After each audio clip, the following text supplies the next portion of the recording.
assunto é com Murilo Rocha. Olá, Murilo. Bom dia, Lucas. Bom dia, Luciana. Bom dia. Bom dia, ouvinte da Band News. Eu tô com a turma aí que é minoria nessa pesquisa do Datafolha também. Tô com o Saulo, nosso ouvinte. Eu acho que é preciso lembrarmos dos 60 anos do golpe militar. Mais do que preciso, é obrigatório, é fundamental lembrarmos do golpe militar, justamente para que aqueles erros lá do passado não voltem a nos assombrar. Como a gente viu há pouco aí, esse ano, ano passado, na verdade, né? 8 de janeiro do ano passado, uma tentativa de um golpe de Estado aí por parte da população, com a ajuda de alguns militares, mas que não funcionou. E ainda bem. É fundamental. Agora, é interessante a gente refletir sobre esse resultado, né, da pesquisa. 63% acham que não devem lembrar, né? Não vou falar nem comemorar, nem nada, né? Não devem lembrar, né, dessa data do 31 de março ou 1º de abril de 1964, né? Que há uma divergência aí, se é 31 de março, se é 1º de abril, enfim, começou num dia e desenrolou em outro, o início do golpe militar no Brasil. E é interessante, né? Mostra algumas características da população brasileira. Primeiro, uma ignorância muito grande em relação à história, né? Os anos 21 anos, né, de 64 a 1985, esses anos que duraram a ditadura militar foram anos péssimos para o Brasil, né?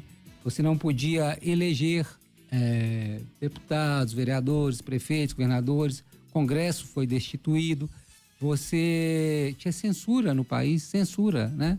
Sobre o filme que você podia ver, sobre o livro que você podia ler, além da violência e principalmente da tortura, né?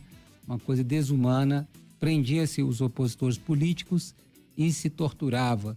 É uma coisa abominável. Então, recomendo para quem é contra essa lembrança, há uma série de livros. Hélio Gaspari tem uma série de livros sobre a ditadura no Brasil. A professora Heloísa Starling, aqui da UFMG, está lançando um livro este ano sobre a ditadura no Brasil. Há vários documentários.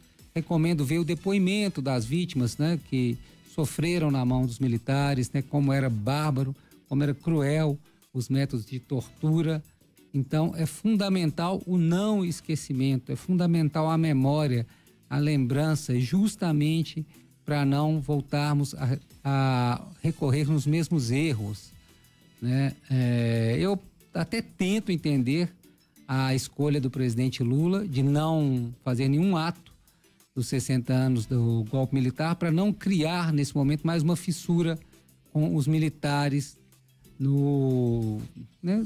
das Forças Armadas Brasileiras, que estão em relação tensa depois da vitória do Lula. Todo mundo sabe, houve aquela tentativa de golpe em 8 de janeiro de 2023. Então, acho que o presidente foi nessa linha, mas essa linha já se mostrou equivocada desde a anistia que foi dada com o fim da ditadura militar, né? E esse é um problema do Brasil.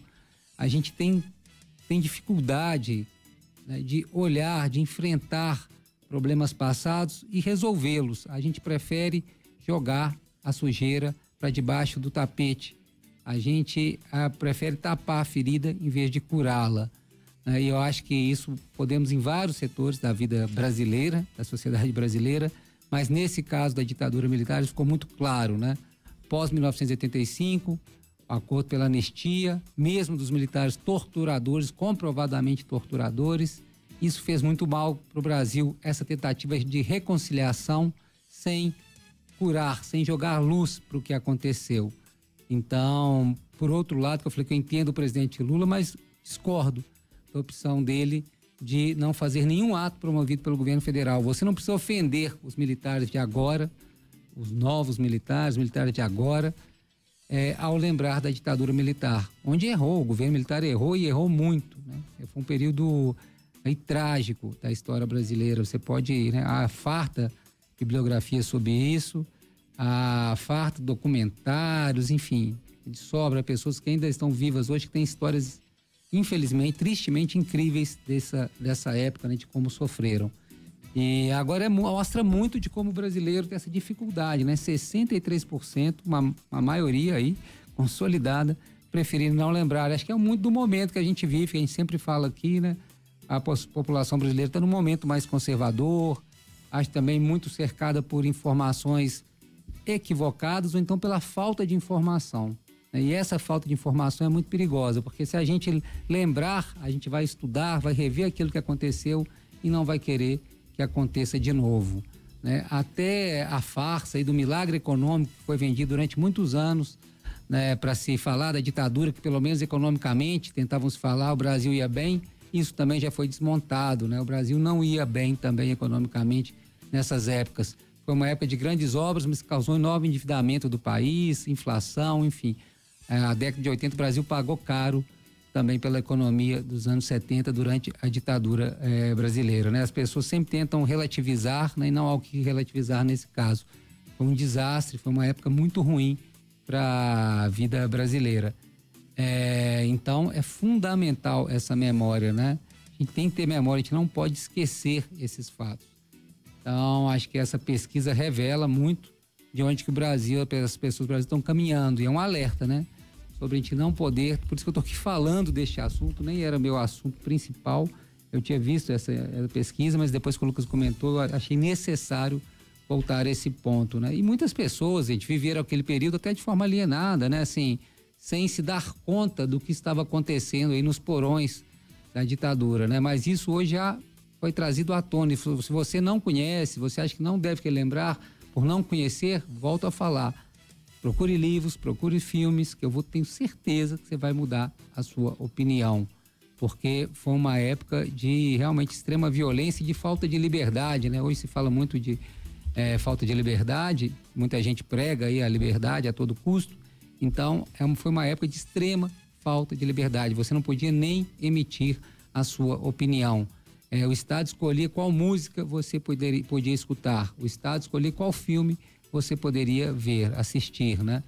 Eu tô com 46 anos, eu lembro que na minha infância, o programa Fantástico, o programa da Rede Globo do domingo, eu ficava ali vendo televisão, via os Trapalhões, né? Que era 7 horas, quando chegava 8 horas ia começar o Fantástico. Lá para 83, 84, eu me recordo disso. Vinha um aviso na tela, uma espécie de uma carta, né? Um documento, que era da censura, falando que aquele programa era recomendado para maiores de tantos anos, tal. Eu me lembro disso, né?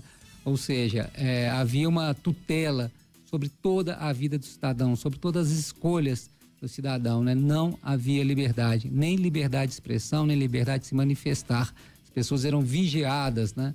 A imprensa era vigiada, as universidades eram vigiadas, né? A vida das pessoas eram vigiadas. Qualquer suspeito aí, teve muita gente que foi presa, inclusive pessoas que nem estavam ligadas à ditadura, se cometia essas arbitrariedades, né? Na luta contra a ditadura, eu digo, pessoas que estavam até à parte disso e foram presas porque havia essa arbitrariedade, essa vontade de um punitivismo, né? E foi uma época muito ruim para a história do Brasil, mas que tem que ser relembrada. A gente não vai jogar essa sujeira para debaixo do tapete, como já fizemos durante um período, né? Talvez o período pós-ditadura, não se falou pouco desse assunto, né? Porque era uma ferida recente. Mas 60 anos depois que foi deflagrado o golpe militar no Brasil, a gente tem que falar muito, temos que escrever mais, temos que ter mais filme, para a gente entender esse período tão delicado da história brasileira. É isso, Lucas, Luciana.